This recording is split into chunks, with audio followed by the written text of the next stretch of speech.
అధ్యాయము మత్తయి సువార్త 22వ అధ్యాయము 35 నుంచి 40 వరకు చదువుకుందాం.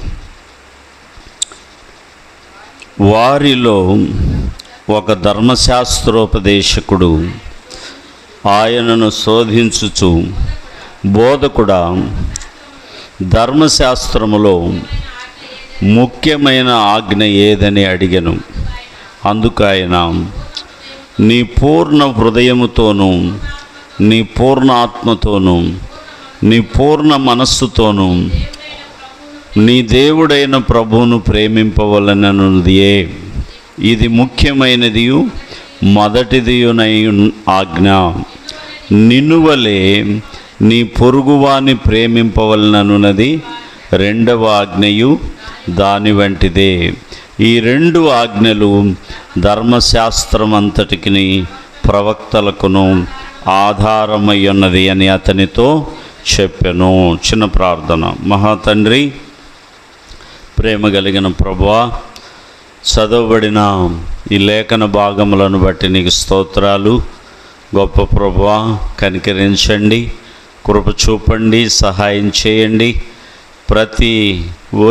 ప్రతి వ్యక్తితో మీరు మాట్లాడండి. నీ వాక్యము రెండంచుల ఖడ్గం, బోధించు వారితోనూ, అలాగే ప్రభువా నాయనా అయా వినేటటువంటి వారిని ఇద్దరిని నాయన ఖండించగలిగినటువంటి వాక్యం. అందుకని నీ వాక్యము ద్వారా మా అందరితో మాట్లాడి మీరు మహిమ పొంది వచ్చిన ప్రజలను దీవించుమని యేసు నామాన్ని బట్టి వేడుకుంటున్నాం తండ్రి, ఆమేన్. మరొకసారి చదువుకుందాము. వారిలో ఒక ధర్మశాస్త్రోపదేశకుడు ఆయనను శోధించుచు, బోధకుడా, ధర్మశాస్త్రములో ముఖ్యమైన ఆజ్ఞ ఏదని అడిగెను. అందుకు ఆయన, నీ పూర్ణ హృదయముతోనూ, నీ పూర్ణాత్మతోనూ, నీ పూర్ణ మనస్సుతోనూ నీ దేవుడైన ప్రభువును ప్రేమింపవలననున్నదియే. ఇది ముఖ్యమైనదియు మొదటిదియునైన ఆజ్ఞ. నిన్ను వలె నీ పొరుగువాని ప్రేమింపవలనన్నది రెండవ ఆజ్ఞయు దాని వంటిదే. ఈ రెండు ఆజ్ఞలు ధర్మశాస్త్రమంతటికి ప్రవక్తలకును ఆధారమై ఉన్నవని అతనితో చెప్పెను. చూసారా ప్రియమైనటువంటి దేవుని బిడ్డలారా, మనము ఈ చదవబడిన లేఖన భాగాన్ని గమనించినప్పుడు ఇక్కడ ఏం చెప్పబడతా ఉన్నది అనంటే, ఒక ధర్మశాస్త్రోపదేశకుడు అంటే దేవుని యొక్క లేఖనాలను బోధించేటటువంటి ఒక బోధకుడు వచ్చి యేసు ప్రభుని అడుగుతూ ఉన్నాడు. ఏమని అంటే, అయ్యా, ధర్మశాస్త్రములో ముఖ్యమైన ఆజ్ఞ ఏది అని అడుగుతుంటే ఆయన చెప్తున్నారు. ఒకటి అడిగితే యేసు ప్రభు వారు 2 సమాధానాలు చెప్తా ఉన్నాడు. ఒకటి అడిగితే 2 సమాధానాలు చెప్తున్నాడు. ఒకటి ఏంటంటే, మొట్టమొదటిది, నీ పూర్ణ హృదయముతోనూ, పూర్ణాత్మతోనూ, పూర్ణ మనస్సుతోనూ నీ దేవుడైన ప్రభువును ప్రేమింపవలెను. ఇదే ఆజ్ఞ, మొదటి ఆజ్ఞ. మరి అతను అడిగింది ఆ మొదటి అసలు ఏంటి అనంటే, ఇది మొదటిది అని చెప్పాడు. మరి రెండవది ఏంటి? రెండవది ఏంటంటే, నిన్ను వలె నీ పొరుగువాణ్ణి ప్రేమింపవలెను, రెండవ ఆజ్ఞ దాని వంటిదే. చూసారా, ఇక్కడ మనము గమనించినట్లయితే యేసు ప్రభువారు ఒక్కటి అడిగితే 2 సమాధానాలు చెప్పాడు. ఎందుకు అంటే, ప్రియమైనటువంటి దేవుని బిడ్డలారా, దేవుణ్ణి ప్రేమిస్తే, దేవుణ్ణి ఆరాధిస్తే, దేవునికి ఒక్కడనే పూర్ణ హృదయంతో, పూర్ణాత్మతో, పూర్ణ బలముతో ఆయన్ను సేవిస్తేనే సరిపోదు. దాంతోపాటు దేవుని పోలికగా పుట్టిన మనుష్యుని కూడా ఏం చేయాలంట? ప్రేమించాలి అని అంటాడు. ఓ స్థలములో చెప్పబడుతుంది, దగ్గరున్నటువంటి సహోదరుణ్ణి ప్రేమించకుండా దూరమునున్న కనబడనటువంటి దేవుణ్ణి ప్రేమిస్తున్నాను అంటే అబద్ధం.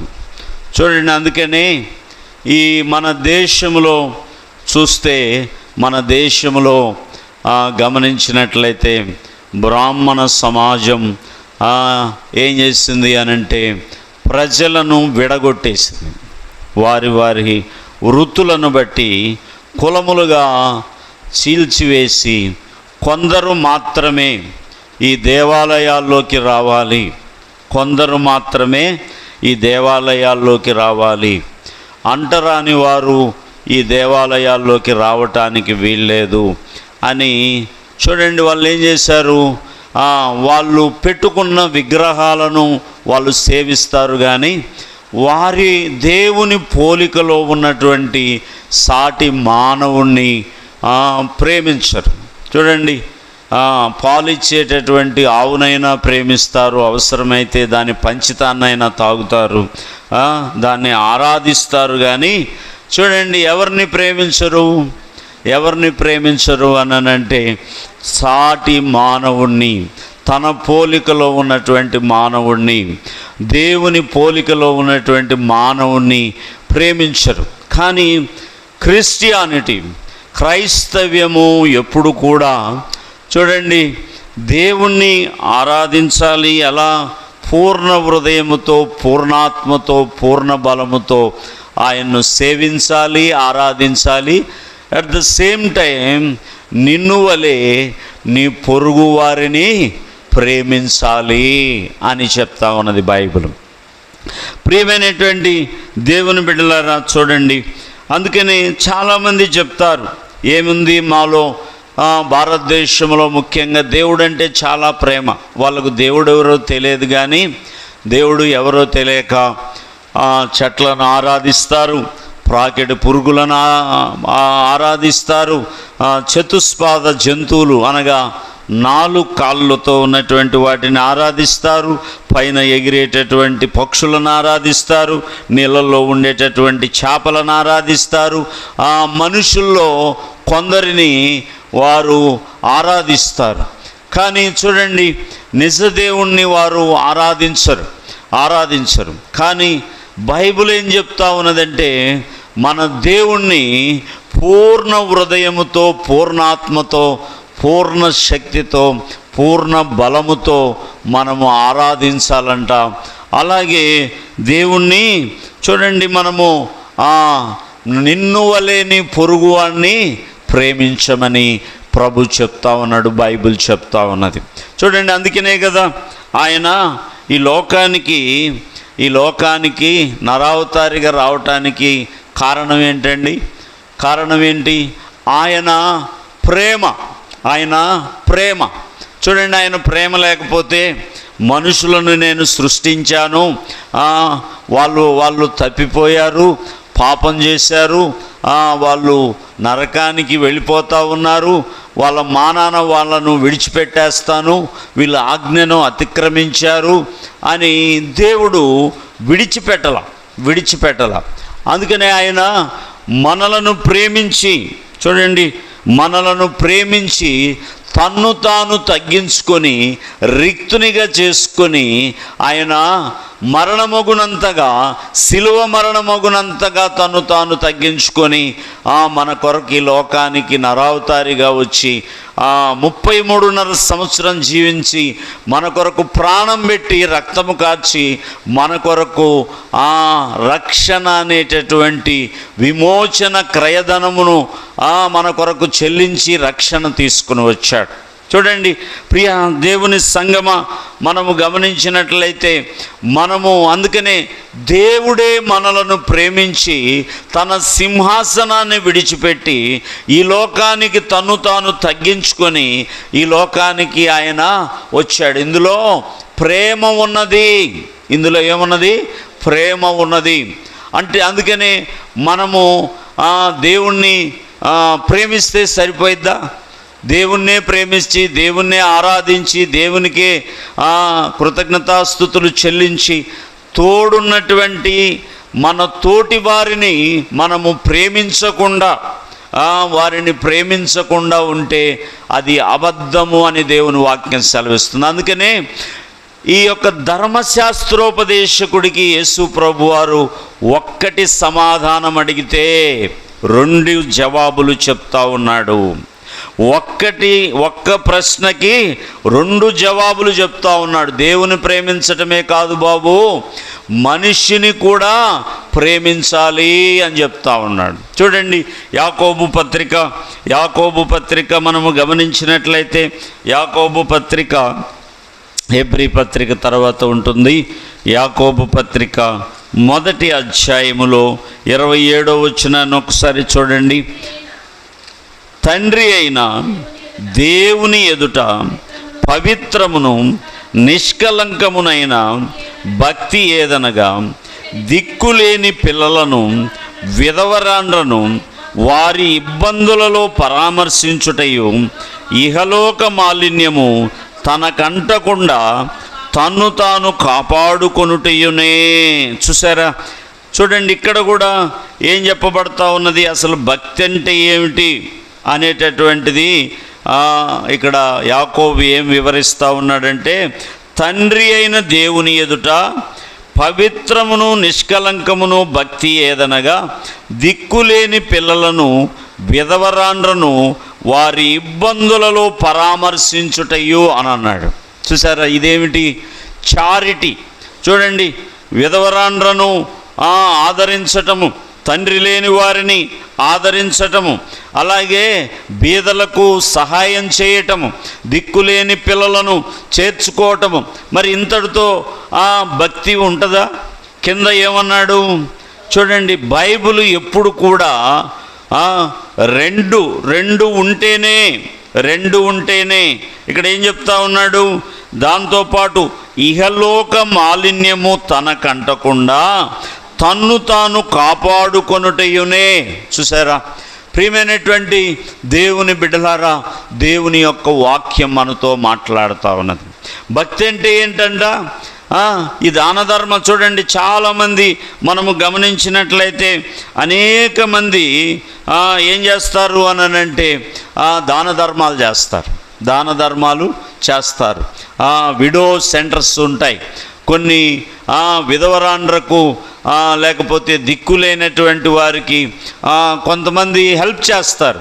అంత మాత్రం చేత మనకు పరలోక రాజ్యము దొరుకుతుందా అని అంటే అంత మాత్రం చేత దొరకదు. ఎందుకు అని అంటే చాలామంది ఈ లోకంలో ధనికులైనటువంటి వారు ఉంటారు. వారికి దేవుడి మీద భక్తి ఉండదు, కానీ వారి యొక్క ధనమును కొందరు పేదలకు దాన ధర్మాలు చేస్తూ ఉంటారు, చారిటీ చేస్తూ ఉంటారు. కానీ ప్రియమైనటువంటి వాళ్ళారా, అంతటితో మరి వాళ్ళకు పరలోక రాజ్యం వస్తుందా? రాదు. అందుకనే ఇక్కడ ఏం చెప్తా ఉన్నాడు, వాటితో పాటు తండ్రి అయిన దేవుని ఎదుట పవిత్రమును నిష్కలంకమునైన భక్తి ఏదనగా, దిక్కులేని పిల్లలను, విధవరాండ్రను వారి ఇబ్బందులలో పరామర్శించుటయు. అంటే అక్కడ ఇంకా ఏం పెట్టాడు? కామ పెట్టాడు. ఇంకా ఏముంది అక్కడ? తర్వాత ఇంకా ఏదో చేయమని చెప్తా ఉన్నాడు. ఏంటది? ఇహలోక మాలిన్యము తనకంటకుండా తన్ను తాను కాపాడుకొనుటయే. ప్రియమైనటువంటి వారులారా, చూడండి, మనలను మనము ఏం చేయాలా? పేదలకు సహాయం చేయాల్సిందే, బీదలకు సహాయం చేయాల్సిందే, విధవరాండ్రను ఆదరించాల్సిందే, దిక్కులేని పిల్లలను ఆదరించాల్సిందే. కానీ దానితో పాటు అదొక్కటి ఉంటే సరిపోదు. చాలామంది చూడండి అలాంటివి చేసి దేనికోసం చేస్తారు? వాళ్ళు పుణ్యం కోసం చేస్తారు. అంత మాత్రం చేత పుణ్యం వచ్చేస్తుందా? దేవుడు లేకుండా. చూడండి, అందుకే అంటాడు యెషయా గ్రంథము 64లోనే ఎక్కడో ఉంటుంది ఒక మాట, మనుషుల యొక్క నీతి అంట మురికి గుడ్డలతో పోల్చాడు దేవుడు. అంటే దట్టి క్లోత్స్, ఆడవాళ్ళు వాడి పడేసేటటువంటి మురికి గుడ్డలు అన్నట్టుగా కింద రాయబడుతుంది అక్కడ. ప్రియమైనటువంటి వారులారా చూడండి, మనుష్యుల యొక్క నీతి మురికి గుడ్డలు, దట్టి క్లోత్స్ అని చెప్పబడతా ఉన్నది. మనం ఎన్ని నీతి కార్యాలను చేసినా, ఎన్ని దాన ధర్మములు చేసినా, దేవుడి భయము లేకపోతే, దేవుని మీద భక్తి లేకపోతే మనం చేసేదంతా వ్యర్థము. అందుకని మనము దాంతోపాటు ఏంటంటే ఇహలోక మాలిన్యము అంటే పాపము మనకంటకుండా, ఏమంటున్నాడు అక్కడ, ఇహలోక మాలిన్యము తనకంటకుండా తన్ను తాను కాపాడుకొనుటయే. చూడండి, ఈ లోకములో మనము ఉన్నాం. మరి ఎక్కడో ఒక చోట మురికి మనకు అంటించాలని చూస్తూ ఉంటారు. ఎక్కడ మురికి ఉంటుందో, ఎక్కడ పాపం ఉంటుందో, ఎక్కడ అపవిత్రత ఉంటుందో దానిని అంటకుండా మనము చాలా జాగ్రత్తగా మనలను మనము భద్రం చేసుకోవాలి, పరిశుద్ధ జీవితమును జీవించాలి. చూడండి, చాలామంది కొంతమందికి కిందది ఉంటుంది, దేవుని యందు భయభక్తులు ఉంటుంది. కానీ ఇందా చెప్పుకున్నాం కదా, దేవుని యందు భయభక్తులు కలిగి ఉంటారు, దేవుణ్ణి ఆరాధిస్తారు, కానీ వాళ్ళకి ఏముండదు, కనికరం ఉండదు. ఎవరన్నా కుంటివారో, గుడ్డివారో, లేకపోతే అడుక్కునేవారో ఎవరైనా వస్తే పో అని వాళ్ళ ఎంగిలి మెతుకులు కూడా ఇట్లా ఇదిలిచ్చేవాళ్ళు కాదు. ప్రియమైనటువంటి దేవుని సంగమా, దేవుని యొక్క వాక్యం మాట్లాడుతూ ఉన్నది, చారిటీతో పాటు, దాన ధర్మములతో పాటు, విధవరాండ్లను ఆదరించేతో పాటు, బీదలను చేర్చుకునే దాంతోపాటు ఇహలోక మాలిన్యము మనకు అంటకుండా జాగ్రత్తగా మనల్ని మనం కాపాడుకోవాలంట. అప్పుడే నిజమైనటువంటి భక్తి అని అపోస్తుడైనటువంటి యాకోబు రాస్తా ఉన్నాడు. అపోస్తుడైనటువంటి యాకోబు రాస్తా ఉన్నాడు. చూడండి, దేవుని యొక్క వాక్యం మనం చూస్తే యోబు గ్రంథము 31వ అధ్యాయంలోనికి రండి. యోబు గ్రంథము 31వ అధ్యాయము 16 నుంచి 23 వరకు మనం చూస్తే, బీదలు ఇచ్చయించిన దానిని నేను బిగబట్టిన ఎడలను, విధవరాండ్ర కన్నులు క్షీణింపజేసిన ఎడలను, తల్లిదండ్రులు లేని వారిని నా అన్నములో కొంచెమనైనను తిననీయక నేను ఒంటరిగా భోజనము చేసిన ఎడలను, ఎవడైనను వస్త్రహీనుడై చచ్చుట నేను చూడగను, బీదలకు వస్త్రము లేకపోవుట నేను చూడగను, వారి దేహములు నన్ను దీవింపకపోయిన ఎడలను, వారు నా గొర్రెల బొచ్చు చేత వేడిమి పొందకపోయిన ఎడలను, గుమ్మములో సహాయము దొరుకుననుకొని తండ్రి లేని వారిని నేను అన్యాయము చేసిన ఎడలను, నా భుజశల్యము దాని గూటి నుండి పడునుగాక, నా బాహు ఎముకలోనికి విరుగునుగాక. నేను అలాగు చేయలేదు. నా బాల్యము మొదలుకొని దిక్కులేనివాడు తండ్రి భావముతో నన్ను భావించి నా యొద్ద పెరిగెను. నా తల్లి గర్భమందు పుట్టిన నాట నుండి దిక్కులేని వానికి నేను మార్గదర్శినైతిని. దేవుని మహత్యము ఎదుట నేను నిలవజాలననియు ఆయన నన్ను నిర్మూలము చేయుననియు భీతి పుట్టెను. ప్రియమైనటువంటి దేవుని బిడ్డలారా చూడండి, బీదలు ఇచ్చేయించిన దానిని నేను బిగబట్టిన ఎడలను. యోబు ఏమైతే ఆలోచిస్తూ ఉన్నాడండి, వాళ్ళతో చెప్తా ఉన్నాడు, తన స్నేహితులతో, తను నిందిస్తున్నటువంటి వారితో, తన స్థితిని బట్టి, తన ప్రస్తుత స్థితిని బట్టి తనను పరామర్శించడానికి వచ్చినటువంటి స్నేహితులు వారు చుట్టుముట్టి వారు అంటున్నటువంటి మాటలకి యోబు సెలవిస్తూ ఉన్నాడు. బీదలు ఇచ్చేయించిన దానిని నేను బిగబట్టిన ఎడలను, విధవరాండ్ల కన్నులు క్షీణింపజేసిన ఎడలను, తల్లిదండ్రులు లేని వారి నా అన్నములో కొంచెమైనను తిననీయక నేను ఒంటరిగా భోజనము చేసిన ఎడలను, ఎవడైనను వస్త్రహీనుడై దీనుడై చచ్చుట నేను చూడగను, బీదలకు వస్త్రము లేకపోవుట నేను చూడగను. వారి దేహములు నన్ను దీవింపకపోయిన ఎడలను, వారు నా గొర్రెబొచ్చు చేత వేడిమి పొందకపోయిన ఎడలను, గుమ్మములో సహాయము దొరుకునని తండ్రి లేని వారిని నేను అన్యాయం చేసిన ఎడలను, నా భుజశల్యము దాని గూటి నుండి పడునుగాక. అంటే గోడ జారునుగాక అంటున్నాడు. ఆయన చెయ్యి జారునుగాక అంటా ఉన్నాడు. ప్రియమైనటువంటి దేవుని బిడ్డలారా, చూడండి, మనము క్రీస్తును ఎరిగినటువంటి మనం, దేవుని వాక్యం ఫిలిప్పీ పత్రికలో ఏమని ఉంటుందంటే, క్రీస్తు యేసునకు కలిగిన ఈ మనస్సు మీరును కలిగి ఉన్నాడు. ఆయన ఏంటి? మనల్ని ప్రేమించిన వాడు, బీదలను ప్రేమించిన వాడు, మనుషులందరినీ ప్రేమించినటువంటి వాడు, మనుషులందరి కొరకు ప్రాణం పెట్టినటువంటి వాడు, మనుషుల కొరకు రక్తము కార్చిన వాడు, రక్షణ కార్యమును సిద్ధపరిచినటువంటి వాడు ఆయన. అందుకనే క్రీస్తు యేసు మనస్సు మనము కూడా కలిగి ఉండాలంట. చూడండి, యోబు అలాంటి మనస్సు కలిగి ఉన్నాడు. ఇదిగో నేను చిన్నప్పటి నుంచే తల్లి గర్భము నుండి పుట్టినది మొదలుకొని నేను ఇలాంటి పనులు చేయుచూనే వచ్చుచున్నాను. ఒకవేళ నేను అలాగూ చేయకపోయిన ఎడలా నా భుజశల్యము దాని గూటి నుండి పడునుగాక, నా బాహు ఎముకలోకి విరుగునుగాక. బాహు అన్న కానీ ఇదిగో ఇది బాహువు అని అంటారు, ఈ ప్రాంతాన్ని బాహువు అని అంటారు. అది కూడా ఇరిగిపోవునుగాక అంటూ ఉన్నాడు.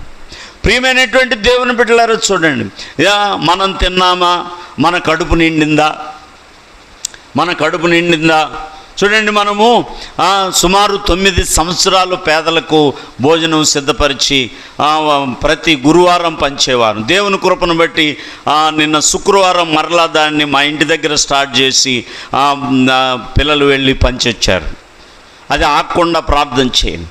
చూడండి, అలాంటి దానితో పాటు ప్రియమైనటువంటి వారులారా, దేవుని ప్రేమించటమే కాదు, దేవుణ్ణి ఆరాధించటమే కాదు, దేవుని పోలికలో పుట్టినటువంటి నరులను కూడా మనము ప్రేమించాలి. ఎందుకని చెప్పాడు యేసు ప్రభు వారు, మీరు సర్వలోకమునకు వెళ్ళి సర్వ సృష్టికి సువార్తను ప్రకటించండి.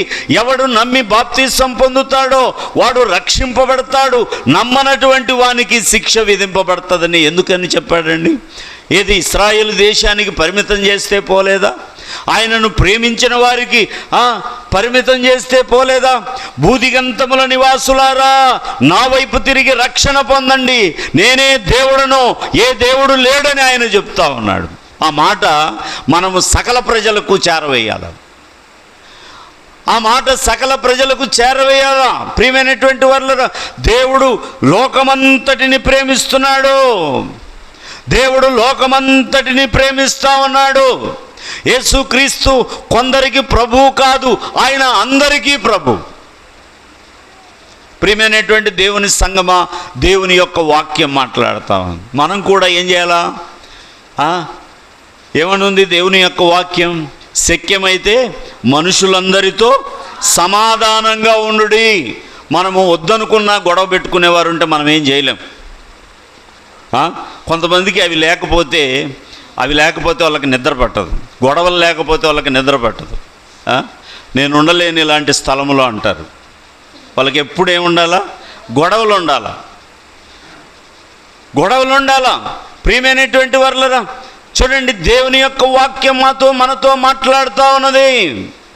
మనము మనుషులందరినీ ప్రేమించాలి, మనుషులందరినీ ప్రేమించాలి. ప్రేమ చూడండి, ప్రేమించబట్టే కదా దేవుని సేవకులు అనేక మంది తమ విలువైనటువంటి ఉద్యోగములను విడిచిపెట్టి, విలువైనటువంటి వ్యాపారములను విడిచిపెట్టి, విలువైనటువంటి అనేకములు లాభదాయకమైనటువంటి వాటినన్నిటినీ విడిచిపెట్టి, పౌలు అంటాడు, పౌలు ఆస్తిపరుడాయన, జ్ఞానవంతుడాయన, ధర్మశాస్త్రంలో పండితుడాయన. అలాంటి పౌలు వెనకున్నవి మరచి ముందున్నటువంటి వాటి కొరకు వేగిరపడుతున్నాను అంటాడు. వెనకున్నటువంటి వాటిని పెంటతో సమానముగా ఎంచుకున్నానంటాడు. కలుగబోయేటటువంటి బహుమానాన్ని పొందటానికి ముందున్నటువంటి వాటి కొరకు ఆయన వేగిరపడుతూ ఉన్నాడు. ఎలాగైనా ఆ బహుమానమును పొందాలని ఆయన పరిగెత్తుతూ ఉన్నాడు. ప్రియమైనటువంటి దేవుని బిడ్డలారా, అందుకనే ఆయన కూడా అనేక ప్రాంతాలకు తిరిగి ఎన్ని సంఘములు కట్టాడండి. ఎన్ని సంఘములకు లేఖల ద్వారా, ఆయన ఉత్తరముల ద్వారా సంఘములను బలపరిచినటువంటి వాడిగా ఆయన ఉన్నాడు.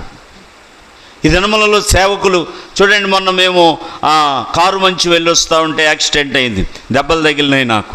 ఈ వారం అంతా మరి రెస్ట్లోనే ఉన్నాను.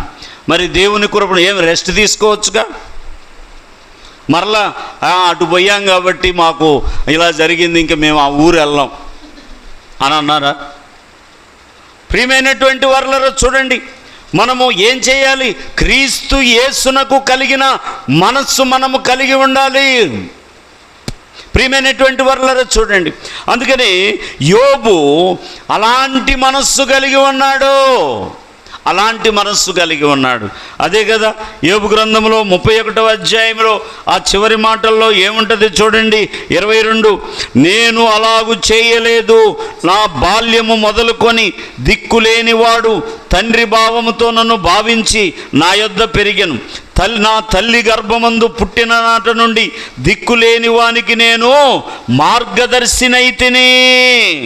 ప్రియమైనటువంటి దేవుని బిడ్డలారా, ఇది ఏ మనస్సు అండి? దేవుని మనస్సు. అందుకనే చూడండి, చాలామంది సినిమా యాక్టర్లు కొంతమంది పిల్లలను చదివిస్తూ ఉంటారు, కొంతమందిని దత్తత తీసుకుంటూ ఉంటారు, అనాథాశ్రయాలకు హెల్ప్ చేస్తూ ఉంటారు. మరి వాళ్ళు ఏమన్నా పరలోక రాజ్యానికి వెళ్తారా? వెళ్ళరు. ఎందుకని వెళ్ళరు? ఒక చారిటీ ఉంటే సరిపోదు, ఒక దాన ధర్మములు ఉంటే సరిపోదు. వాళ్ళకి ఏం కావాలి? దేవుని యందు భయభక్తులు కలిగి ఉండాలి, వారి పాపమును విడిచిపెట్టాలి, ఇహలోక మాలిన్యము వారికి అంటకుండా కాపాడుకోవాలి, పరిశుద్ధ జీవితమును జీవించాలి. ఇది నిజమైనటువంటి భక్తి. అంతేగాని ఏదో కొంతమందికి హెల్ప్ చేసి మేము మా అంతా దాన ధర్మాలు చేసేవాళ్ళు ఎవరు లేరని శబాష్ అనుకుంటే సరిపోదు. వాళ్ళ భక్తి వాళ్ళ దాన ధర్మాలు వాళ్ళకు తృప్తిని ఇవ్వచ్చు, కానీ అది దేవుని దృష్టిలో అదొక్కటి ఉంటే సరిపోదు. ప్రియమైనటువంటి దేవుని సంగమా, దేవుని యొక్క వాక్యము మనతో మాట్లాడుతూ ఉన్నది. చూడండి, దేవుని యొక్క వాక్యం మనం చూస్తే యాకోబు పత్రిక 2వ అధ్యాయం ఒకసారి చూడండి. 2వ అధ్యాయం 17 నుంచి 26 వరకు మనం చదువుకుందాం. 2వ అధ్యాయం 17వ వచనం నుంచి 26వ వచనం వరకు చదువుకుందాం. అలాగే విశ్వాసము క్రియలు లేనిదైతే అది ఒంటరిగా ఉండి మృతమైనదగును. అయితే ఒకడు నీకు విశ్వాసమున్నది, నాకు క్రియలున్నవి, క్రియలు లేకుండా నీ విశ్వాసము నాకు కనపరచుము, నేను నా క్రియల చేత నా విశ్వాసము నీకు కనపరుతునని చెప్పాను. దేవుడొక్కడే అని నీవు నమ్ముచున్నావు, అలాగు నమ్ముట మంచిదే. దెయ్యములను నమ్మి వణుకుచున్నవి. వ్యర్థుడా, క్రియలు లేని విశ్వాసము నిష్ఫలమైనదని తెలుసుకొనగోరుచున్నావా? మన పితరుడైన అబ్రహాము తన కుమారుడైన ఇస్సాకును బలిపీఠం మీద అర్పించినప్పుడు అతడు క్రియల వలన నీతిమంతుడని తీర్పు పొందలేదా? విశ్వాసం అతని క్రియలతో కూడి కార్యసిద్ధి కలుగజేసిననియు, క్రియల మూలముగా అతని విశ్వాసము పరిపూర్ణమైనదని గ్రహించుచున్నావు కాదా? కాబట్టి అబ్రహాము దేవుని నమ్మెను, అది అతనికి నీతిగా ఎంచబడినను, లేఖనము నెరవేర్చబడెను, మరియు దేవుని స్నేహితుడని అతనికి పేరు కలిగెను. మనుష్యుడు విశ్వాస మూలమున మాత్రము కాక క్రియల మూలమునను నీతిమంతుడని ఎంచబడునని మీరు దీని వలన గ్రహించితిరి. అటువలే రాహాబను వేశ్య కూడా దూతలను చేర్చుకొని వేరొక మార్గమున వారిని వెలుపలికి పంపివేసినప్పుడు క్రియల మూలముగా నీతిమంతురాలని ఎంచబడిన కదా. ప్రాణము లేని శరీరం ఎలాగో మృతమో, అలాగే క్రియలు లేని లేక విశ్వాసము మృతము. ప్రియమైనటువంటి దేవుని బిడ్డలారా, ఇక్కడ ఏం చెప్పబడతా ఉన్నది? విశ్వాసము క్రియలేనిదైతే అది ఒంటిగా ఉండి మృతమగునంట. విశ్వాసము క్రియలేనిదైతే అది ఒంటిగా ఉండి మృతమవుతుంది. ఊరక ఇత్తనాన్ని నాటితే సరిపోయిద్దా ఎండిపోయిన భూమిలో? దానికి ఏం పోయాలా? నీళ్లు పోయాలి. నీళ్లు లేకపోతే ఎండిపోయిన భూమిలో, నెర్రెలిచ్చినటువంటి భూమిలో బాగా ఎండలకి తీసపోయి విత్తనం అలాగే వేసేస్తే అది కూడా ఎండిపోయింది. అలాగే దేవుని యొక్క వాక్యం ఏమని సెలవిస్తూ ఉన్నదంటే, అలాగే విశ్వాసము క్రియలేనిదైతే అది ఒంటిగా ఉండి మృతమైనదగునో. చూడండి, ఇక్కడ ఇంకా మనం కింద ఏమంటాడు అంటే, అయితే ఒకడు నీకు విశ్వాసం ఉన్నది, నాకు క్రియలున్నవి, క్రియలు లేకుండా నీ విశ్వాసం నాకు కనపరచుము, నేను నా క్రియల చేత నా విశ్వాసము నీకు కనపరుతునని చెప్పును. దేవుడు ఒక్కడే అని నీవు నమ్ముచున్నావు, అలాగూ నమ్ముట మంచిదే. దెయ్యములను నమ్మి వణుకుచున్నావంట. దేవుడు ఒక్కడేనని నువ్వు నేనే కాదంట నమ్మేది, దెయ్యాలు కూడా ఆ మాట విని వణుకుతా ఉన్నాయంట. అంత మాత్రం చేత దెయ్యాలు దేవుడికి వణికినంత మాత్రాన అవి మంచి అయిపోతాయా? దెయ్యమని ఎందుకన్నారు? సాతాను పేరేంటి? లూసిఫర్. వాడు పాపం వచ్చిన తర్వాత వాడు ఏమన్నాడు? ఏమి నామకార్థం చేయబడింది? సాతాను అని వాడికి నామకరణం చేయబడింది. చూడండి, వానికి పశ్చాత్తాపం వస్తుందా? దేవుడంటే ఎవరో తెలియదా? దేవుడంటే వాడు భయపడడా? దేవుడంటే తప్పనిసరిగా భయపడతాడు. అంత మాత్రం చేత దేవుడంటే భయపడ్డంత మాత్రాన దేవుడు పరలోక రాజ్యం ఇస్తాడా దెయ్యాలకి? మనుషులు కూడా చూడండి, దేవుడంటే భయపడతారు, దేవుడంటే వణుకుతారు. ఓ పిచ్చోడా, నువ్వు వణకటం ఏమిటి, నువ్వు భయపడటం ఏమిటి? దెయ్యాలు కూడా విని వణుకుతున్నాయి. దెయ్యాలు కూడా విని వణుకుతున్నాయంట. చూడండి, వాటికి మరి వాటిలో నీతి ఉన్నదా? వాటిలో పవిత్రత ఉన్నదా? అవి నెట్టివేయబడినవి కదా. అలాగే ప్రియమైనటువంటి వాళ్ళరా, దేవుడంటే మనము భయపడటము వణకటమే కాదు, మన విశ్వాస జీవితంలో క్రియలతో కూడినటువంటి విశ్వాసం ఉండాలి. అందుకనే అబ్రహామును రాహాబును ఇక్కడ ఉదహరిస్తూ ఉన్నాడు యాకోబు. అబ్రహాం ఏం చేశాడు? అబ్బాయి, నీ ఊరిని, నీ ఇంటి వారిని, నీ బంధువులను నువ్వు విడిచిపెట్టి నేను చూపించు దేశానికి వెళ్ళు అనంటే, ఉన్నపలంగా అందరినీ విడిచిపెట్టి ఆయన చూపించేటటువంటి ఎక్కడికి వెళ్ళాలో తెలియదంట. ఎక్కడికి వెళ్ళాలో తెలియదు. తను పిలిచాడు కాబట్టి ఆయనే నన్ను కాపాడుతాడని క్రియలు చూపించాడు. అలాగే తన కుమారుణ్ణి బలిగా అర్పించమన్నాడు. లేక ఇచ్చి నన్ను నా కొడుకును బలి అడుగుతాడా? ఏం దేవుడండి, అసలు దేవుడేనా అని అనుకోవాలి సహజంగా. కానీ అలాగ అనుకోలేదు. ఏం చేశాడు చూడండి, భార్యకి చెప్పకుండా కుమారుణ్ణి తీసుకున్నాడు, పనివారిని తీసుకున్నాడు, కట్టెలు తీసుకున్నాడు, నిప్పు తీసుకున్నాడు, కత్తి తీసుకున్నాడు, వెళ్ళిపోయాడు. బలిపీఠం కట్టాడు, బలిపీఠం మీద కుమారుణ్ణి పడుకోబెట్టాడు, కత్తి కూడా పైకెత్తాడు. చూడండి, క్రియల ద్వారా ఆయన నీతిమంతుడుగా ఎంచబడ్డాడు. ప్రియమైనటువంటి వారు నమ్మాడు. ఇక్కడ ఏమనుంది? అబ్రహాము దేవుని నమ్మెను, అది అతనికి నీతిగా ఎంచబడెను అను లేఖనం నెరవేర్చబడిన, మరియు దేవుని స్నేహితుడని అతనికి ఏమున్నదంట? పేరు కలిగినను. మనుష్యుడు, చూడండి ప్రియమైనటువంటి వారులరా, మనుష్యుడు విశ్వాస మూలమున మాత్రము కాక క్రియల మూలమున నీతిమంతుడని ఎంచబడును, మీరు దీని వలన గ్రహించితిరి. ప్రియమైనటువంటి దేవుని సంగమా, చూడండి, అందుకనే దేవుడంటే నాకు ప్రేమ అండి. దేవుడంటే ప్రేమే. మరి దేవుణ్ణి ప్రేమించే దాంట్లో క్రియలు ఉండొద్దా? దేవుడంటే నాకు ప్రేమ అండి, ఆయన ఆశ్చర్యకార్యాలు చేయవాడండి, మా కుటుంబంలో ఇలాంటి కార్యాలు చేశాడండి, కానీ నేనే వెళ్ళలేకపోతా ఉన్నానండి. అది ప్రేమ? అది విశ్వాసమా? క్రియలతో కూడినటువంటి విశ్వాసం. చూడండి, కృతజ్ఞత లేనటువంటి వారిని దేవుడు నమ్మగలడా? ప్రియమైనటువంటి దేవుని సంగమా, దేవుని యొక్క వాక్యము మనతో మాట్లాడుతూ ఉన్నది. అబ్రహాము దేవుని నమ్మెను, అది అతనికి నీతిగా ఎంచబడెను. ఓకే, విశ్వాసం ద్వారా, కృప ద్వారా మనం రక్షింపబడ్డాం.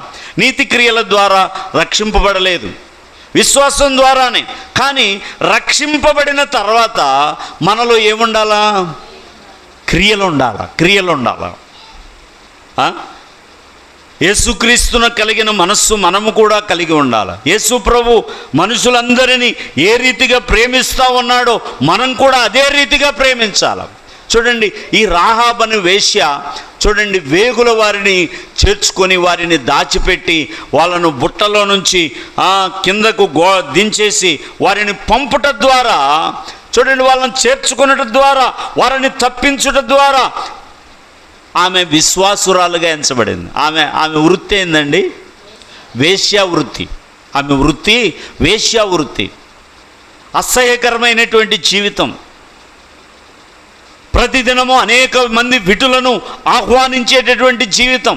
చూడండి, అలాగే వీళ్ళు కూడా వేగు చూడటానికి వచ్చి ఆమె దగ్గరికి వచ్చినప్పుడు మీ దేవుడే దేవుడని మేము వింటా ఉన్నాం, ఆయన ఫలానా రాజుని ఇలాగు చేశాడు, ఫలానా రాజుని ఇలాగు చేశాడు, మీరంటే మా జనులు గుండెలు అవిసిపోతూ ఉన్నాయి, అందుకని మీరు ఈ దేశం మీదకి వచ్చినప్పుడు మీరు మమ్మల్ని జ్ఞాపకం చేసుకోనండి, మా దేశంతో, మా దేశ ప్రజలతో, మా పట్టణ ప్రజలతో మమ్మల్ని హతము చేయొద్దు అని అంటే వారు ఆనవాళ్ళు చెప్పి, నువ్వు ఇలా చేస్తే నీ ఇంటి కిటికీ ద్వారానికి తొగరు దారము కట్టుకుంటే మేము వచ్చినప్పుడు గుర్తుపెట్టి నిన్ను నీ ఇంటి వారిని ఏం చేయనంటే నీ ఇంటి వారు నీకు కలిగిన వారందరినీ నీ ఇంట్లో చేర్చుకోమంటే ఆమె ఏం చేసింది? ఏదో చెప్పారులే వేగుల వారు, మనమే తూచి అనుకుందా? క్రియలు చూపించింది. వెంటనే ఆ కిటికీకు ఎర్రటి దారం కట్టుకుంది. తన తల్లిదండ్రులను, తన కలిగిన వారిని, అన్నదమ్ములను, అక్కచెల్లెలను, బంధువులను అందరినీ కూడా తన ఇంట్లోకి చేర్చుకుంది. చూడండి, అందుకే అంటారు, వేశ్యలకైనా పరలోక రాజ్యం ఉన్నది కానీ వేశ్యదారులకు పరలోక రాజ్యం లేదంట. ఆమె వేశ్యే, కానీ ఆమె జీవితము, ఆమె విశ్వాసము చూచినప్పుడు, ఆమె క్రియలు చూచినప్పుడు దేవునికి ఇష్టమైనవిగా అవి ఉన్నాయి. అందుకనే ప్రియమైనటువంటి వారులారా, ఉట్టి విశ్వాసం ఉంటే సరిపోదు, అది ఒంటిగా ఉంటే ఏదో ఒక దినమున చచ్చిపోయింది. అందుకనే మనము క్రియలతో కూడిన విశ్వాసము మనము కలిగి ఉండాలి. ఎంతమంది అండి మనల్ని లోకంలో గమనిస్తూ ఉంటారు? ఎంతమంది అండి లోకంలో మనల్ని పరిశీలిస్తూ ఉంటారు? ఎంతమంది మన జీవితాన్ని చూస్తూ ఉంటారు? మనము చూడండి, అందుకనే మీ పరలోకపు తండ్రి మహిమపరచబడినట్లు వారి ముందు మీరు మీ సత్క్రియలను చేయండి అని దేవుని వాక్యం ఉంటుంది. వారి ముందు మనం ఏం చేయాలంట? మేము ప్రార్థనకి వెళ్తామండి, అవసరమైనప్పుడు నోరు విప్పామంటే అండి మా ముందు ఎవరు నిలవలేరండి. జాగ్రత్త ప్రియమైనటువంటి వారులారా, అగ్గి మీద గుగ్గిలాలైపోతారు, రేగ్గంపల్లాగా లెగుస్తారు. ప్రియమైనటువంటి వారులారా, నీలో ప్రభువుకు సంబంధించిన సాత్వికము నీలో ఉందా? ప్రభువుకు సంబంధించినటువంటి దీనత్వం నీలో ఉందా? ప్రభువుకు సంబంధించినటువంటి ప్రేమ నీలో ఉన్నదా? ఇలాంటివన్నీ చేసేవారిని గద్దిస్తేనంట నాకు ప్రేమ లేదంటాడు ఒక ఆయన. ఇలాంటివి చేసే వాళ్ళందరినీ అట్లా చేయకూడదు అని అంటే నాకు ప్రేమ లేదంట. ప్రేమ లేనివాడి కింద ఏం చేశారు? ఏమిటి ఇది? ప్రియమైనటువంటి దేవుని సంగమా, దేవుని యొక్క వాక్యం మనతో మాట్లాడుతూ ఉన్నది. యాకోబు చెప్తా ఉన్నాడు, చూడండి ప్రియమైనటువంటి వారులారా, దేవుడొక్కడేని నీవు నమ్ముచున్నావు, అలాగూ నమ్ముట మంచిదే. దెయ్యములను నమ్మి వణుకుచున్నవి. వ్యర్థుడా, క్రియలు లేని విశ్వాసము నిష్ఫలమైనదని తెలుసుకొని కోరుచున్నావా? క్రియలు లేని విశ్వాసము నిష్ఫలమైంది, ఏ విధమైనటువంటి ఫలం ఉండదు. అంతే కదా, కొన్ని చెట్లు ఎదుగుతాయి కానీ వాటికి ఏముంటాయి? ఆకులు మాత్రమే ఉంటాయి. వాటిల్లో ఏముండవు? ఫలములు ఉండవు. అందుకనే ఫలింపని ప్రతి చెట్టు నరకబడి అగ్నిలో వేయబడుద్దంట. ఏపుగా చెట్టు పెరగవచ్చు ప్రియమైనటువంటి దేవుని బిడ్డలారా, ఏపుగా చెట్టు పెరగవచ్చు, కానీ దాంట్లో ఫలములు లేకపోతే ఆ వ్యవసాయదారుడు సంతోషిస్తాడా?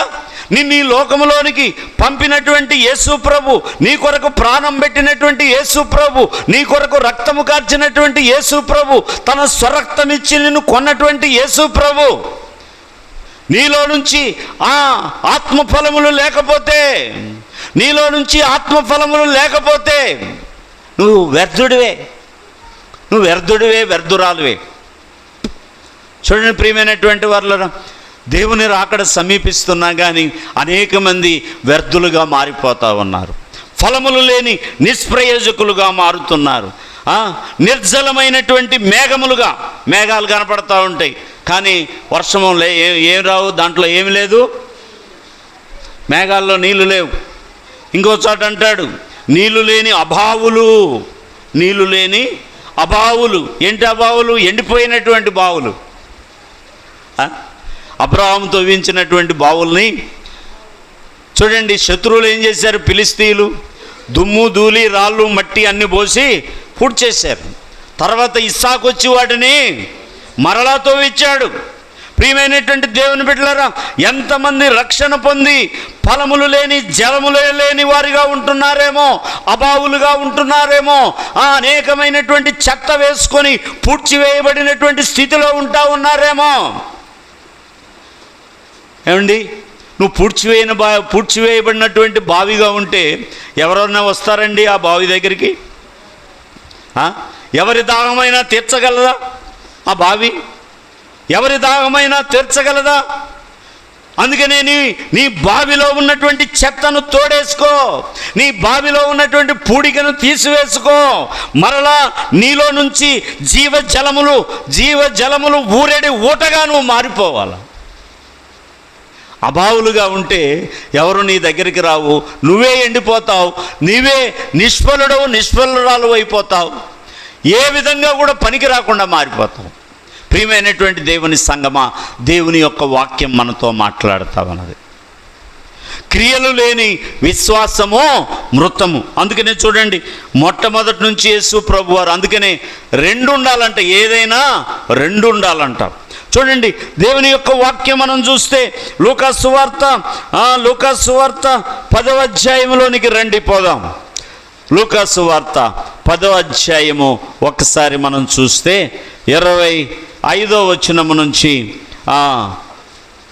37వ వచనం వరకు చూడండి. ఇదిగో ఒకప్పుడు ధర్మశాస్త్రోపకుడు లేచి, బోధకుడా, నిత్య జీవమునకు వారసుడకు, నేను చదువుతానమ్మా, వారసుడనవుటకు నేనేమి చేయవలనని ఆయనను శోధించుచు అడిగాను. అందుకు ఆయన, ధర్మశాస్త్రమందేమి వ్రాయబడి ఉన్నది, నీవేమి చదువుచున్నావు అతన్ని అడుగగా, అతడు నీ దేవుడైన ప్రభువును నీ పూర్ణ హృదయముతోనూ, నీ పూర్ణ మనస్సుతోనూ, నీ పూర్ణ శక్తితోనూ, నీ పూర్ణ వివేకముతోనూ ప్రేమింపవలననియు, నిన్ను వలె నీ పొరుగువాని ప్రేమింపవలననియు వ్రాయబడి ఉన్నదని చెప్పాను. అందుకు ఆయన, నీవు సరిగా ఉత్తరం ఇచ్చితివి, అలాగు చేయుము, అప్పుడు జీవించదమని అతనితో చెప్పాను. అయితే తాను నీతిమంతుడైనట్టు కనపరచుకన గోరి అతడు, అవును గాని నా ఎవడని యేసును అడిగాను. అందుకు యేసు ఇట్లనెను, ఒక మనుష్యుడు యెరూషలేము నుండి యెరికో పట్టణమునకు దిగి వెళ్ళుచు దొంగల చేతిలో చిక్కెను. వారు అతని బట్టలు దోచుకొని అతని కొట్టి కొరప్రాణముతో విడిచిపోయిరి. అప్పుడు ఒక యాజకుడు ఆ త్రోవన వెళ్ళుట తటస్థించాను. అతడు అతనిని చూచి ప్రక్కగా పోయాను. అలాగుననే లేవీయుడొకడు ఆ చోటికి వచ్చి ప్రక్కకు పోయాను. అయితే ఒక సమరయుడు ప్రయాణమైపోవచ్చు అతడు పడి ఉన్న చోటికి వచ్చి అతనిని చూచి అతని మీద జాలిపడి దగ్గరికి పోయి నూనెయు ద్రాక్షారసమును పోసి అతని గాయములు కట్టి తన వాహనం మీద ఎక్కించుకొని ఒక పూటకోళ్ళవాని ఇంటికి తీసుకొని పోయి అతన్ని పరామర్శించెను. మరునాడు అతడు 2 దేనారములు తీసి ఆ పూటకోళ్ళవానికి ఇచ్చి, అతని పరామర్శించుము, నీకు ఇంకేమైనాను ఖర్చు చేసిన ఎడల నేను మరలా వచ్చినప్పుడు అది నీకు తీర్చేదనని అతనితో చెప్పిపోయాను. కాగా దొంగల చేతిలో చిక్కిన వానికి ఈ ముగ్గురిలో ఎవడు పొరుగువాడాయనని నీకు తోచుచున్నది అని యేసును అడగగా, అతడు అతని మీద జాలి పడిన వాడే అనెను. అందుకు యేసు, నీవు వెళ్ళి అలాగు చేయమని అతనితో చెప్పాను. ఎవరంట ఆయన? ధర్మశాస్త్రోపదేశకుడితో యేసు ప్రభువు మాట్లాడుతూ ఉన్నాడు. ఇక్కడ కూడా నీ దేవుడైన ప్రభువును పూర్ణ హృదయముతో, పూర్ణాత్మతో, పూర్ణ శక్తితో, పూర్ణ బలముతో సేవిస్తూ నిన్ను వల్లే నీ పొరుగు వారిని ప్రేమించాలని చెప్పబడుతుంది అని చెప్పినప్పటికీ చూడండి, నా పొరుగువాడు ఎవడు అంటున్నాడు ఇతను. నా పొరుగువాడు ఎవడు అంటే అప్పుడు ఈ ఉపమానం చెప్తా ఉన్నాడు. ఒకడు కొట్టబడ్డాడు, దొంగల చేత చిక్కబడ్డాడు, కొట్టబడ్డాడు, దోచుకొనబడ్డాడు, కొరప్రాణంతో అక్కడ పడి ఉన్నాడు. అయితే బాధ్యత కలిగినటువంటి మనుషులు ఆయన చూసి చూడనట్టుగా వెళ్ళిపోయారు. ఇదిగో ఒక సమరయుడు వచ్చి అతన్ని పరామర్శించి అతని పూటకొల్లవాని ఇంట చేర్చి ఇలాగూ చేశాడు, నువ్వు కూడా అలాగే చెయ్యి అని అంటాడు. చూడండి, ఈ ధర్మశాస్త్రోపదేశకుడికి ఏముంది? దేవుని యందు భయభక్తులు ఉన్నవే, దేవుని వాక్యం ఏంటో తెలుసు, దేవుని యందు భయము ఏంటో తెలుసు. కానీ ఇతనిలో ఏమన్నది అనంటే చూడండి, ఆ బాధ్యత కలిగిన లేవీడెవరండి? లేవీడెవరు? యాజకులు ఎవరు? వాళ్ళు దేవుని సన్నిధిలో యాజకత్వం చేసేవాళ్ళు, దేవుని పరిచర్య చేసేవాళ్ళు. కానీ వాళ్ళు చూచి చూడనట్టు వెళ్ళిపోయారు. వాళ్ళకు భక్తి ఉందా లేదా? వాళ్ళకు భక్తి ఉందా లేదా? భక్తి ఉంది, కానీ వాళ్ళలో ఏమి లేదు. ఒక వ్యక్తి కొర ప్రాణములో ఉంటే ఆ వ్యక్తిని ప్రేమించి చూడండి అతన్ని ఆదరించలేకపోయారు, అతన్ని తిరిగి ఒక మనిషిగా చేయలేకపోయారు. ఇదిగో ఈ సమరయుడు యాక్చువల్గా అతనికి ఏమి లేదు, దేవుడంటే తెలియదు. ఈ సమరయుడికి దేవుడంటే తెలియదు. కానీ అతను ఏం చేశాడు అనంటే అతన్ని పరామర్శించాడు, లేవనెత్తాడు, నూనెతో గాయాలను కట్టాడు, ద్రాక్షారసం ఇచ్చేశాడు, పూటకొల్లవాని ఇంటికి తీసుకుని వెళ్ళాడు, అతనికి కొంత డబ్బు ఇచ్చాడు, మరలా వచ్చేటప్పుడు నేను నీకు తిరిగిస్తానన్నాడు. చూడండి, అతనికి దేవుడు తెలుసా? దేవుడు తెలియదు. కానీ మరి చూడండి, అతను అలాగూ చేసి ఉన్నప్పటికీ అతనికి దేవుడు లేకపోతే అతను పరలోక రాజ్యానికి పోడు, అతను కూడా పరలోక రాజ్యానికి వెళ్ళడు. ఇదిగో దేవుడు తెలిసినా కానీ ఇదిగో ప్రేమ లేకుండా, ఒక వ్యక్తిని ఆదరించకుండా, కష్టములో పరామర్శించకుండా, మరణాపాయ స్థితిలో ఉంటే అతన్ని పరామర్శించకుండా ఉంటే అతనికి కూడా ఏం లేదు. దేవుడు అంటే ప్రేమ ఉంది కానీ తోటి మనిషి అంటే ప్రేమ లేదన్నమాట. తోటి మనిషి అంటే ప్రేమ లేదు. అందువల్ల ఏం జరిగింది? ఇద్దరికీ రక్షణ లేదు. అందుకని ఏం చెప్తా ఉన్నాడు యేసు ప్రభు వారు? ఇదిగో ఇతనికి, ఈ సమరయుడికేమో దేవుడు కావాలి, ఈ దేవుడు కలిగి ఉన్నవాడికేమో ప్రేమ కావాలి. ఈ దేవుడు కలిగి ఉన్నవాడికి ఏం కావాలా? ప్రేమ కావాలి. ప్రియమైనటువంటి దేవుని బిడ్డలారా, దేవుని యొక్క వాక్యము మనతో మాట్లాడుతూ ఉన్నది. ఏం చెప్తా ఉన్నది? దేవుని గుర్చిన జ్ఞానము ఉండాలి, దాంతోపాటు ప్రేమ ఉండాలి. దేవుని గుర్చిన జ్ఞానం ఉండాలి, దాంతోపాటు ప్రేమ ఉండాలి. చూడండి, ఈ ధర్మశాస్త్రం చాలామంది వాక్యము బాగా తెలుసు అనుకుంటారు, నా అంత వాక్యం తెలిసినటువంటి వారు ఎవరు లేరు అనుకుంటారు. ప్రియమైనటువంటి దేవుని సంగమా, చూడండి, కానీ నువ్వు దెయ్యాలకు కూడా వాక్యం తెలుసా లేదా? నేను మీకు చెప్పాను ఒకసారి, ఏసన్న గారు సేవ చేసే ఆ ఊరు లేమెల్ల, ఆ ప్రాంతానికి వెళ్ళి ఒక దగ్గర దెయ్యాన్ని వదలగొడతా ఉంటే ఆ దెయ్యం ఉందో లేదో పరిశీలించడానికి నేను, ఆ అమ్మాయి 4వ తరగతి అంట చదువుకుంది, నేను వాక్యము నోటెడ్ అయినటువంటి వాక్యాన్ని కొద్దిగా పొల్లు తప్పిపోయింది, పాస్టర్ గారు అలా కాదండి, ఇలా మాట్లాడాలి, అక్కడ అలా లేదండి, ఇలా ఉందని చెప్తుంది దెయ్యం నాకు. అంత మాత్రం చేత దానికి పరలోకం ఉంటుందా? అంత మాత్రం చేత దెయ్యానికి పరలోకం ఉంటుందండి? ప్రియమైనటువంటి దేవుని బిడ్డలారా, దెయ్యముకు ఎక్కువ వాక్యము తెలుసు, దెయ్యాలు కూడా దేవునికి వణుకుతాయి, కానీ వాటి క్రియలు మార్చుకోగలవా అంటే మార్చుకోలేవు. ప్రియమైనటువంటి వారలారా, చూడండి, నీ స్థితిని నువ్వు మార్చుకోకపోతే దేవుని యొక్క వాక్యము మాత్రమే నీకుంటే సరిపోదు, దేవుని వాక్యం ఒక్కటే తెలిస్తే సరిపోదు. నీలో కనికరం ఉండాలి, నీలో దయ ఉండాలి, నీలో ప్రేమ ఉండాలి, నీలో వాత్సల్యం ఉండాలి. టోటల్గా క్రీస్తు యేసునకు కలిగిన మనస్సు నీవును కలిగి ఉండాలి.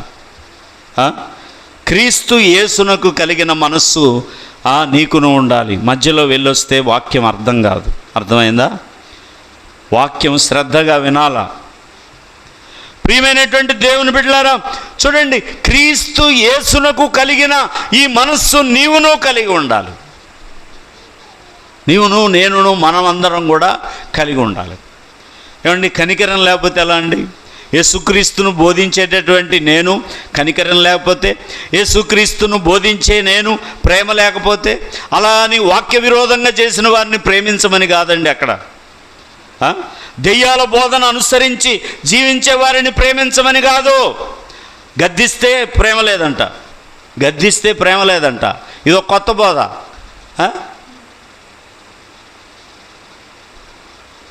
ఆ కర్ణాటక బస్సుల మీద రాసి ఉంటుంది, ఏందో స్లీపు ఏదో రాసి ఉంటుంది, అది నా స్లోగన్ గుర్తు రావట్లా. అంటే ఒక చిన్న పిల్లోడు బొమ్మేసేసి వాడిని ఒక ఉయ్యాల్లో పెట్టేసేసి నిద్ర మా బస్సు మీరు ఎంత ఊగినా గుంటలు వచ్చి పడ్డా కానీ ఇదిగో ఈ చిన్న పిల్లోడిని భద్రం చేసినట్టుగా భద్రం చేస్తాం అన్నట్టుగా ఉంటుంది అది ఆ స్లోగన్. ప్రియమైనటువంటి వారలారా చూడండి, మనుషులు పాపము చేసినా కానీ గద్దిస్తే ప్రేమ లేదు. ఈయన కఠినుడండి, అది కాదండి. గద్దించేటప్పుడు గద్దించాలా, దిద్దేటప్పుడు దిద్దాలా, ప్రేమించేటప్పుడు ప్రేమించాలా, సరి ప్రేమ కలిగి ఉండటమే కాబట్టే కదా కఠినంగా చెప్పేది నీకు. మీకు తెలియట్లా నరకం ఎంత భయంకరమో మనుషులకు అర్థం కావట్లా. మొన్న ఆ మధ్య ఒక్కసారి కూర్చొని నరకాన్ని గురించి ఆలోచించి, అయ్యో నా అన్న చచ్చిపోయాడే, దేవుడు లేకుండా చచ్చిపోయాడే, నా తండ్రి దేవుడు లేకుండా చచ్చిపోయాడే, మిగిలిపోయిన నా అన్న అక్క నా అక్కలు వారి భర్తలు వారి పిల్లలు రక్షణ పొందలేదే, రేపొద్దున నేను పరలోకంలో ఉంటే వాళ్ళు నరకంలో ఉంటారే అని ఏడుస్తా. నాకు ఏడుపు వచ్చింది. అర్థం కావట్లా, అంతే కదా. అందుకోసం ఎందుకు కఠినంగా చెప్పేది? ప్రేమించి చెప్పేది ఎందుకు? బతిమాలి బామాలి చెప్పేది ఎందుకు? నరక బాధ ఏంటో అర్థం కావట్లా. చిన్న వాటికి ఇక్కడ నీకు ఏదైనా తలనొప్పి వస్తే, గుండె నొప్పి వస్తే, కిడ్నీ నొప్పి వస్తే, ఇంకొక నొప్పి వస్తే, ఇంకో నొప్పి వస్తే తట్టుకోలేకపోతా ఉన్నావు. చూడండి, నేను కూడా తట్టుకోలేకపోతా ఉన్నాను. ఆ మధ్య సయాటికా నొప్పి ఇప్పటికి కూడా ఉందిలేండి. ఆ నొప్పికి తట్టుకోలేక తెల్లవారుజామున ఏడ్చాను. ఏంది ప్రభువా, ఎలా నేను సేవ చేసేది? నేను ఇంత నొప్పి భరించలేకపోతా ఉన్నాను. అరే, ఈ నొప్పులకే మనం తట్టుకోలేకపోతా ఉన్నామే. దివారాత్రములు చూడండి, అగ్ని ఆరని పురుగు చావనేటువంటి భయంకరమైనటువంటి స్థలములలో నువ్వు కాలబోతా ఉన్నావు. జాగ్రత్త. అందుకనే దేవుని సేవకులు గట్టిగా చెప్పేది, ప్రేమించి చెప్పేది, గద్దించి చెప్పేది, నిన్ను దిద్దేది, నిన్ను సరిచేది, అది అరే దీన్నే నువ్వు తట్టుకోలేక నువ్వు పారిపోతా ఉన్నావంటే, ప్రియమైనటువంటి దేవుని బిడ్డ, దీన్నే తట్టుకోలేక పారిపోతున్నావు అంటే యుగ యుగాలు అందులో కాలాలి. ఎవరు చూసి వచ్చారు? నువ్వు చూసి వచ్చావంటాయా? మరి ఎందుకు ఇక్కడికి రావటం? నీ ఇష్టానుసారంగా జీవించు. చిన్నదానికే తట్టుకోలేకపోతా ఉన్నారు కదా. పూర్వకాలం పొయ్యి కొరువులు అప్పుడు కట్టెలుగా పొయ్యిలు కదా, ఇలా అంటుంటే పొరపాటున కొద్దిగా ముందుకు పోయి అబ్బో అని అంటాం, కాచేయగాలింది అని అంటాం. వేడి ఏదైనా పడితే బొబ్బొచ్చేస్తుంది, కాలిపోయి అల్లాడిపోతాం. ఎంతమంది వచ్చి ఏమైందమ్మా అని పరామర్శించాలి. అక్కడ కాలుతుంటే ఎవరు పరామర్శిస్తారు? ఎవరండి నిన్ను పరామర్శించేది? ఒక్కసారి అగ్నిగుండములో పడితే అందులో నుంచి నిన్ను ఎవరైనా బయటికి తీసుకురాగలరా? యువతలి వారు యువతలకి రాకుండా మీకు మాకు పెద్ద అగాధం ఉన్నది. అయ్యా, అయితే మా ఇంటి దగ్గర 5 సహోదరులు ఉన్నారయ్యా, చచ్చిపోయిన ఒకడిని పంపవా ప్రభువా? అబ్రహామా, తండ్రి అయిన అబ్రహామా, ఒక్కడిని ఎవరికి ప్రార్థన చేస్తున్నాడండి? ఆయన సరైనటువంటి పర్సన్కే ప్రార్థన చేస్తూ ఉన్నాడా? అబ్రహాము చేస్తున్నాడు ప్రార్థన, సరైనటువంటి పర్సన్ కాదు. అయినా దేవుడు అక్కడ వినడు. ఒకడు పాతాళములో మొర్రపెట్టిన ఎడల వారి మొర్ర ఆలకింపబడదు. పాతాళంలో మొరపెడితే ఆలకిస్తారండి? ప్రభువా, నా భర్త మారలేదయ్యా, నా అన్నదమ్ములు మారలేదయ్యా, నా అక్క చెల్లెళ్ళు మారలేదయ్యా, ఈ వేదనకరమైనటువంటి స్థలంలోకి రాకుండా చేయయ్యా. కొంతమందిని చూసినప్పుడు నా భలే ఆశ్చర్యం వేస్తుంది. కీర్తిశేషులు అని పెడతారు. ఏంటంట, వాడు పాపంలో చచ్చిపోయి ఉంటాడు.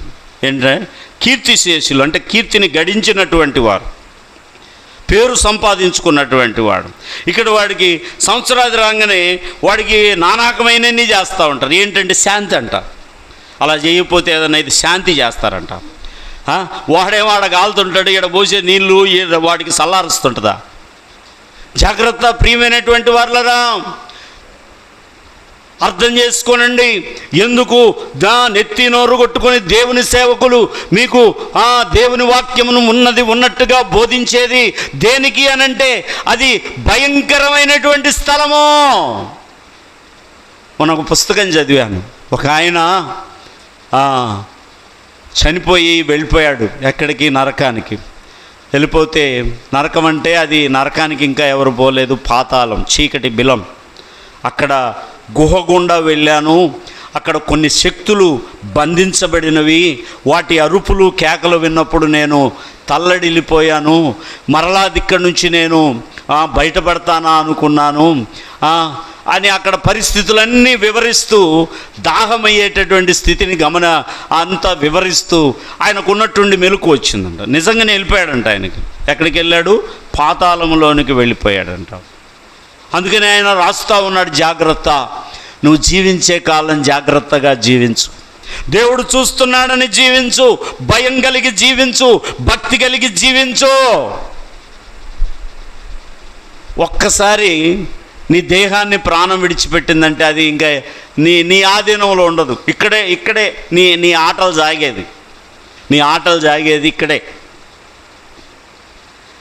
నీ దేహాన్ని ప్రాణం విడిచిన తర్వాత నీ ఆటలు సాగవు. ప్రియమైనటువంటి దేవుని బిడ్డలారా, దేవుని యొక్క వాక్యం మనతో మాట్లాడుతూ ఉన్నది. చూడండి, దేవుని యొక్క వాక్యం మనం చూస్తే 34 యెషయా గ్రంథం, ముగించుకుందాం ఒక 5 నిమిషాలు. యెషయా గ్రంథం 34వ అధ్యాయము 16వ వచనాన్ని చూడండి. 34:16. యెహోవా గ్రంథమును పరిశీలించి చదువుకొనుడి, ఆ జంతువులలో ఏదియూ లేక ఉండదు, దేని జతపక్షి దాని యొద్ద ఉండక మానదు. నా నోట నుండి వచ్చిన ఆజ్ఞ ఇదే, ఆయన నోటి ఊపిరి వాటిని పోగు చేయును. ప్రియమైనటువంటి వాళ్ళను చూడండి, దేవుని గ్రంథాన్ని అంట మనం ఏం చేయాలంట? పరిశీలించి చదువుకోవాలంట. ఒక వాక్యాన్ని పట్టుకొని మనం ఊగులాడకూడదంట. దానికి జతపక్షి ఇంకోటి ఉండాలంట. ఏ సంఘమైనా కట్టబడాలంటే ఒకే వాక్యం మీద ఆధారపడి కట్టకూడదంట. దానికి ఏముండాలి? దానికి చూడండి, బైబిల్లో తోడు వాక్యాన్ని దేవుడిచ్చాడు. అందుకని ఏమంటున్నాడు? యెహోవా గ్రంథం పరిశీలించి చదువుకొనుడి, ఆ జంతువులలో ఏదియూ లేక ఉండదు, దేని జతపక్షి దాని యొద్ద ఉండక మానదు. నా నోట నుండి వచ్చిన ఆజ్ఞ ఇదే, ఆయన నోటి ఊపిరి వాటిని పోగు చేయను. అక్కడ ఇక్కడ ఉన్నటువంటి వాక్యాన్ని దేవుని వాక్యం ఏం చేస్తుందంట? పోగి చేసి మనం చదువుకొని జత చేసుకొని మనము ఆ ప్రకారం జీవించాలంట. చూడండి, కొంతమంది మాకు ఒకడు ఉండేవాడు, బూసిరెడ్డి అని హాస్టల్లో, బూసిరెడ్డి అని పొతకమూరు హాస్టల్లో సార్ వాళ్ళ ఇంట్లో ఉండి చదువుతున్న కాలంలో వాడు ఏం చేసేవాడంటే, ఇంటికాడ నుంచి వాళ్ళ అమ్మ ఊరగాయ పచ్చళ్ళు అయ్యి పెడితే వాడు కూడా కొత్త నిబంధన బైబిల్ చదువుతూ ఉండేవాడు. నేనేమో సార్ వాళ్ళ ఇంట్లో పడుకొని ఓన్లీ భోజనానికి మాత్రమే వెళ్ళేవాడిని హాస్టల్కి. వాడు పచ్చళ్ళన్నీ తెచ్చుకున్నప్పుడు మామ కొద్దిగేరా, అన్న కొద్దిగేరా అనుకుంటూ వస్తారు పిల్లలు. ఊరకట్టనరా, ఆ హాస్టల్లో పప్పు చారు అవి తినలేక ఊరకట్టనరా అని అంటుండేవాడు. వాడనేవాడు, వీడంటాడు, నిన్ను వలే నీ పొరుగువాడిని ప్రేమించమని ఉంది కదా మామ అంటే, వాడంటాడు, నీ పొరుగువాడినిది ఏది ఆశించొద్దని ఉన్నది కదా అని అంటాడు. చూసారా, ఇద్దరు కూడా స్వార్థపూరితమైనటువంటి వాక్యాలు ఎదుర్కొంటున్నారు. నాకు ఆశ్చర్యం వేసింది. చూడండి ప్రియమైనటువంటి వారులారా, ఏమంటుంది దేవుని యొక్క వాక్యం? యెహోవా గ్రంథము పరిశీలించి చదువుకొనుడి, ఆ జంతువులలో ఏదియూ లేక ఉండదు, దేని జతపక్షి దాని యొద్ద ఉండక మానదు. నా నోట నుండి వచ్చిన ఆజ్ఞ ఇదే, ఆయన నోటి ఊపిరి వాటిని పోగు చేయును. అందుకని చూడండి, యేసు ప్రభును అతనేమడిగాడు? ఆజ్ఞ ఏదంటే, నీ పూర్ణ హృదయముతో, నీ పూర్ణాత్మతో, నీ పూర్ణ బలముతో నీ దేవుడైన యెహోవాను సేవించవలెను. అది మొదటి ఆజ్ఞ. నిన్ను వలె నీ పొరుగువారిని ప్రేమించవలెను, ఇది రెండవ ఆజ్ఞ. అందుకని ప్రతి స్థలములో దేవుని యొక్క వాక్యం ఏమని సెలవిస్తూ ఉందంటే, 2 ఆయన అడిగినది ఒక ప్రశ్న, దేవుడు 2 జవాబు చెప్తా ఉన్నాడు. అలాగే క్రియలు లేని విశ్వాసం ఏంటంట? మృతమైనది అని చెప్తా ఉన్నాడు. చూడండి, ప్రతి స్థలంలో 2 వచనాలు ఉంటాయంట. అందుకని చాలామంది వాళ్ళకు అనుకూలమైన వాక్యం ఒక్కటి దొరికితే చాలు, కానీ దానికి సంబంధించిన వాక్యాన్ని వెతకరంట. కానీ బైబిల్ ఏం చెప్తుంది? యెహోవా గ్రంథాన్ని పరిశీలించి చదువుకోనండి. యెహోవా గ్రంథాన్ని ఏం చేయాలంట? పరిశీలించి చదువుకోవాలంట. ప్రియమైనటువంటి దేవుని సంఘమా, దేవుని యొక్క వాక్యం మాట్లాడుతుంది. చివరిగా ఒక్క మాట చదువుకొని మనం ముగించుకుందాం. 1 యోహాను 4వ అధ్యాయం, 1 యోహాను 4వ అధ్యాయం 7-8 వచనాలను చూడండి. ప్రియులారా, మనము ఒకరినొకడు ప్రేమింతుము, ఏలయనగా ప్రేమ దేవుని మూలముగా కలుగుచున్నది. ప్రేమించు ప్రతివాడును దేవుని మూలముగా పుట్టినవాడై దేవుని ఎరుగును. దేవుడు ప్రేమస్వరూపి, ప్రేమ లేనివాడు దేవుని ఎరుగడు. మనము ఆయన ద్వారా జీవించున్నట్లు దేవుడు తన అద్వితీయ కుమారుని లోకములోనికి పంపెను. దీని వలన దేవుడు మన యందు ఉంచిన ప్రేమ ప్రత్యక్షపరచబడెను. చూసారా, దేవుడు అక్కడే ఉంటే ప్రేమ వెల్లడయ్యేదా? మనకు రక్షణ దొరికేదా? అక్కడుండి ప్రజలారా మీరు పాపం చేయొద్దంటే భూమి బూడిదైద్ది. అది దేవుడి శక్తి. అందుకని దేవుడు ఏం చేశాడు? ఆయన తన కుమారుణ్ణి పంపి మన కొరకు ప్రాణం పెట్టి సిలువలో బలి అయి మన కొరకు రక్తము కార్చి రక్షణ కార్యాన్ని జరిగించాడు. అందుకనే అది ప్రేమ ప్రత్యక్షమైంది. అదే ఏమంటాడు 9వ వచనంలో?